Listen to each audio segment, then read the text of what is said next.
Welcome, everybody. We're going to be talking about using food to unwind. This is such a common thing that I see with so many of the people that I work with, right? It really was also something that I used to do all the time too, which is why I want to address it. So today we're going to be talking about why we use food to unwind, what we're teaching our brain when we eat to take the edge off, and how to start to change this habit. Okay. Now, if you've listened to me talk about desire and paying attention to how your thoughts create desire, you may have noticed that some of your thinking is connected to using food to unwind at the end of the day. So you might have had thoughts like, I just need to relax. I really deserve a break. I want a treat. I just cannot deal with this day. I need to feel better, right? All of these thoughts are very connected to the sense of needing to take the edge off, right? Needing to unwind. Now, before I go any further, I want to be really clear that using food as a way to relax or treat yourself, there's nothing wrong with that, okay? One piece of my approach that I think is really, really important is the idea that food is morally neutral. Okay. Food is not a vice. Abstaining is not virtuous. We don't need to label our choices as good or bad or right or wrong. Okay. And I think that's really important when we're talking about this issue of using food to unwind. To be really clear that there's nothing wrong with doing that. The only reason why I bring this up, and I wanted to talk about this today, because for so many people, it's part of the reason why it can be a struggle to cut back, right? Now, a bowl of popcorn or bag of chips, it definitely can relax you, okay? Carbohydrates allows the brain to make new serotonin, okay? Serotonin makes us feel calmer. And as a result, we believe we can cope.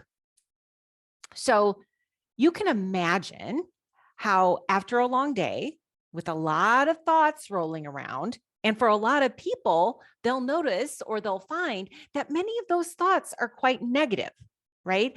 That quieting your brain activity with a hit of serotonin can be actually really appealing, right? Now, what people don't like when it comes to using food to unwind is when they find that they don't like how much they're relying on it, right? Maybe they don't like that they thought that they would have one serving of chips and they end up having the whole bag, right? They don't like the extra calories that come along with it. They don't like the fact that they're sitting on the couch eating instead of visiting with their husband or kids. Some people will talk about how the food makes them really sleepy and unmotivated, and they find that they're falling asleep on the couch really early, and then they're waking up later in the night with just very disturbed sleep. So there are pieces that people don't like about it. But what I hear most often from people is what they don't like, besides the extra weight, is actually the waste of time, right? There's the sense of, I could be doing something else. But I come home and I just have this really strong need to relax, to take the edge off. And I start with chips, and it might lead to pizza, and it might lead to ice cream and then cookies. And then I feel like I spent my night in the kitchen and it's kind of wasted, right? And it's that waste of time that many people really don't like. So I'm not here to say don't use food to unwind, don't use food to relax. I don't want to think that that's useful. And I don't think it's also realistic for people. Food has always been used in this way. But I think a useful question to ask yourself is, do you like the results you're getting when you use food as your go-to method to deal with how you're feeling? It's really paying attention to those results and asking yourself whether or not you like them. Now, for those of you who say that you don't like the results and you don't like the consequences of using food as a way to unwind or relax, it can feel really easy to get stuck, right? Because you want to cut back on snacking or you want to not eat before dinner. But then you come home and you still really feel the need to unwind. And now what do? I'm not here to tell you that you should take a walk or run or a bath or meditate or take up a hobby. Okay. This talk today is not about finding alternatives. And the truth is, I don't think that any of those are really long-term solutions when you've gotten in the habit of using food to take the edge off on a routine basis. Okay. Really, the long-term solution is to finally understand what it is exactly that you're taking the edge off of. And the answer might not be entirely what you expect. You know, a lot of people will tell me, I'm taking the edge off the day. I'm taking the edge off of work. I'm taking the edge off of everything that has to get done, and I don't have time to do it all. But the answer really is when you are using food to take the edge off, what you're taking the edge off of is how you feel. You're taking the edge off of your emotions, mainly your negative emotions. You're taking the edge off of stress, anxiety, frustration, irritation, boredom, loneliness, right? The list goes on. You're using food as a way to kind of dull or dampen how you're feeling. So the long-term solution, once you understand that, is teaching yourself that you can tolerate any feeling that comes up without covering it up, right? And right now, it may not feel that way, right? Because you've gotten so into the habit of using an external substance, right? Using food to try to cover up and change how you feel. I've previously talked about, the think, feel, act cycle, right? It's a cycle that explains how our thoughts create our feelings or emotions and how our feelings and emotions drive our actions. So it's a cycle that explains why we feel the way we do and why we do the things we do. Just keep in mind that our thoughts create our feelings and our feelings drive our actions. Okay. So I've talked about previously how our thoughts create our desire, right? But our thoughts don't just create our desire, they create all our emotions. They create stress, they create anxiety, frustration, irritation, boredom.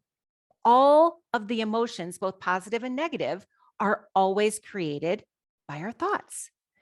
So when we tell ourselves that we really need a break from this day, what we're really saying is, I need a break from how I feel, right?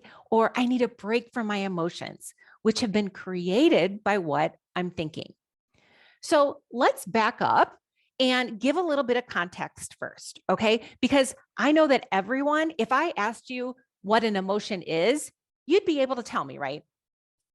You'd start off listing feeling states, right? You'd start off listing happy, angry, sad, jealous, lonely, excited, anxious, guilty, regretful, right? You'd be able to definitely tell me what an emotion is. But what most people struggle to answer is the question, how do you know when you're experiencing an emotion, right? How do you know when you're having that experience? You know what an emotion is, but how can you tell? How can you tell and describe to another person that you're experiencing it? The answer is that you always feel it in your body. Okay. All emotions, positive and negative, create physical sensations in your body. And what I mean by this is that your breathing might change, right? Your breathing might become deeper or it might become shallow. Your muscles tense or relax. You might experience temperature changes, right? You might have sweating or feel flushed. Your feet might get cold. There's all these different changes that happen to our body that most of us are really not used to paying attention to. right? But now here's the thing. Most people already have a sense of this body connection because we're always using metaphors to convey how an emotion feels, right? And the metaphors are trying to describe what's happening in our body, right? So we'll talk about butterflies in our stomach when we feel nervous. Or sometimes people will say that they feel a storm brewing inside when they're angry. You might also hear someone talking about their heart melting when they're feeling compassion, right? So the question is, why do we use these metaphors? And I think the reason is because many people find it very difficult to express what exactly they're experiencing when they feel an emotion. And I think that it's difficult to express what exactly we're feeling, and why we need the help of metaphors is because we aren't ever taught to pay attention to the different physical sensations that happen in our body when we experience different emotions. So, for example, if I was to ask you, what does it feel like in your body to be bored? You'd probably say something like, I don't know, but I don't like it. Or sometimes, when I ask people to describe a particular emotion, what it feels like, they start reciting all the thoughts that are going through their head, right? They'll start talking about, well, I just had a terrible day at work and I'm worried about this presentation. And I'm sure that, my boss is not going to be happy with what I've produced, right? We start talking about all these thoughts that we're having because we've really conflated our thoughts and our emotions. We think that emotions are often something that's just happening in our mind, right? It's an experience in our mind because we so confuse that with our thoughts that we miss what's happening in our body. Now, why does this matter? It matters because if you get into the habit of using food to change how you feel, especially if you're trying to change any sort of negative emotion, then what ends up happening is that you're using chips, right? You're using food to basically change a negative emotion that you don't particularly like experiencing. And you start to find it kind of intolerable, right? You don't like feeling stressed. And so you want to change that, right? You don't like feeling anxious. And so you want to change that as quickly as possible. But if you want to stop using food to take the edge off of how you feel, you must get better at experiencing every emotion without covering it up. So essentially, you must learn to better tolerate your emotions, right? And the way that you do this is by creating distance, right? And it's not something that we're taught to do. We're not taught to create distance with our emotions. We're not taught that we can observe them and we can observe what's happening in our body rather than being in the emotion, rather than just feeling like, I'm experiencing it, or emotion is taking me over, or it's something that I need to cover up. If we pay attention and observe to what are the changes that are happening in our body, it gives us a little bit of distance. And once you have that distance, once you start to pay attention to what's happening in your body, the next thing you can do is really ask yourself, okay, so what is it about these physical sensations?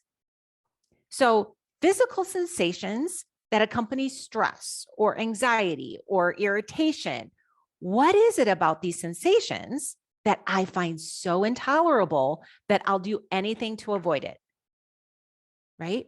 What exactly is so bad about the tension, the heart racing, the pace of my breathing, whatever it is, right? Whatever you're noticing, what's so bad about it that you'll do anything to avoid it? And when you have this distance and you can ask yourself this question and you can learn, you can start to learn that you can really tolerate any emotion. It really builds resilience. And you stop feeling like you need something to take the edge off when you come home at the end of the day and you're feeling stressed or anxious or frustrated, right? And you start feeling like you can handle it on your own. Now, the question is, how exactly do you do this, right? We're not taught to pay attention to these physical sensations. We're not taught to try to observe our emotions at a distance. So, how are we going to do this? And the answer is you could do it with something called a body scan. Okay. So, here's how it works. When you walk through the door at the end of the day and you have this desire or urge to walk into the pantry because you want to feel better, maybe you're feeling annoyed at something that happened at work, maybe you're feeling really overwhelmed by everything that you have to do, whatever the feeling is. When you want to open a bag of chips to feel better, instead of immediately doing that, what I want you to do is set a timer for 2 minutes. Okay. Sit down somewhere quiet and use those 2 minutes to really try to focus on what's happening in your body. And I want you to focus on the body rather than what's running through your mind. Okay. We actually are much better able sometimes to focus on what's going through our mind. Okay. And when I ask people to say, instead of your mind paying attention to your body, that can feel kind of challenging. But that's not what you're going to do. Okay. You're going to spend those 2 minutes really focusing on what's happening in your body. Now, the first thing I want you to do is to try to name the emotion. And I'll tell you that this really might be harder than it seems, right? In large part because so many of us are so used to covering up our emotions, right? Resisting our emotions, or simply just telling ourselves, I don't have time to feel this way. I don't like how I'm feeling, but I don't have time for it.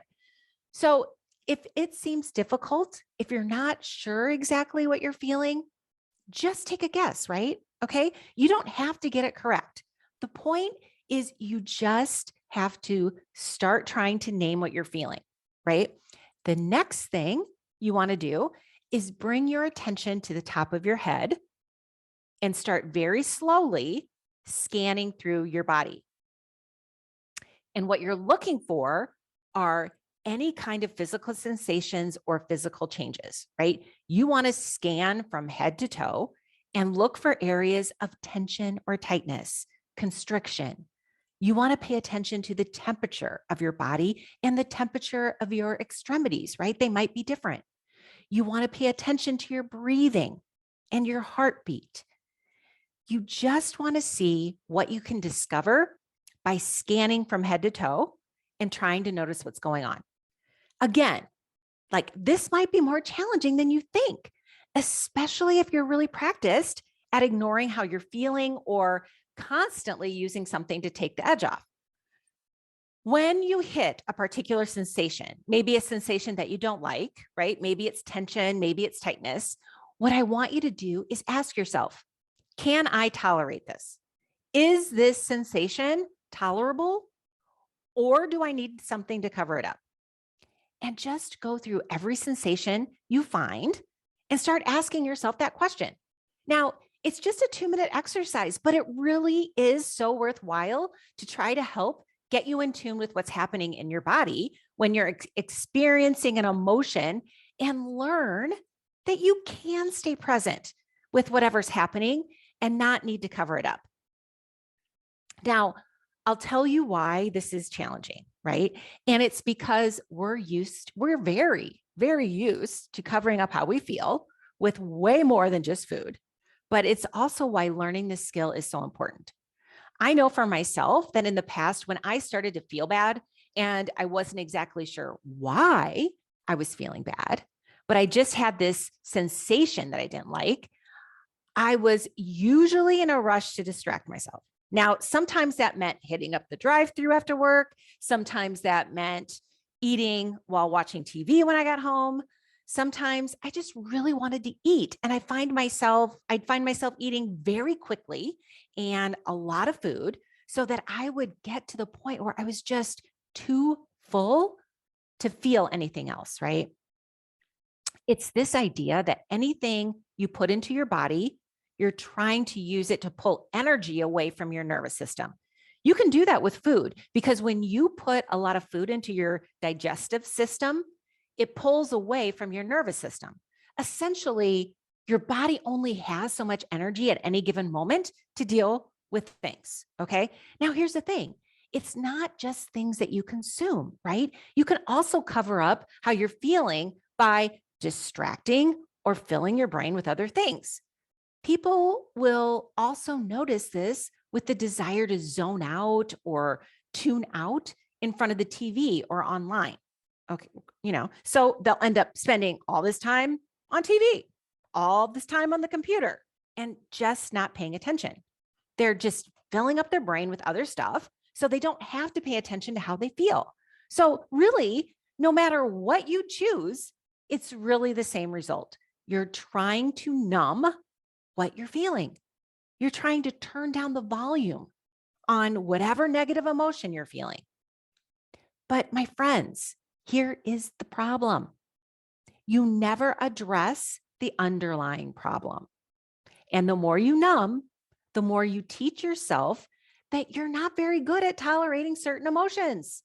So you never resolve how you feel. You never resolve the underlying issue.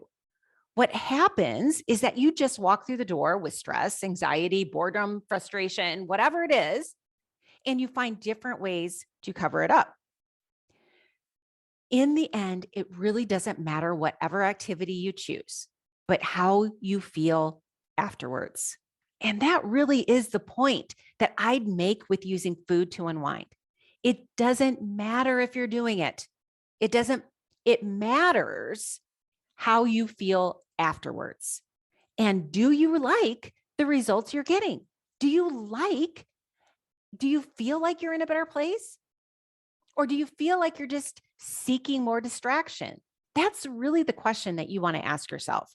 So here's a recap for today. Okay. If you're in the habit of unwinding with food, the question to ask yourself is, do you like the results that you're getting?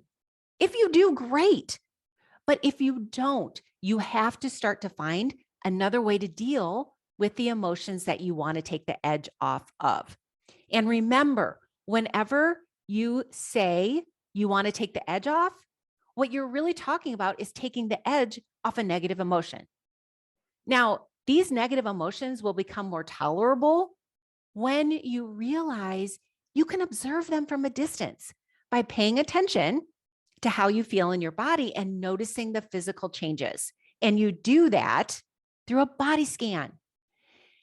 If you want to stop turning to the pantry to feel better night after night, you have to learn that you can handle any emotion that comes your way. So that's it. Let me know how it goes. Okay. I love hearing from my followers. And as always, if you'd like me to cover a topic in the future, you can always email me at Christine@christinerecker.com. Bye.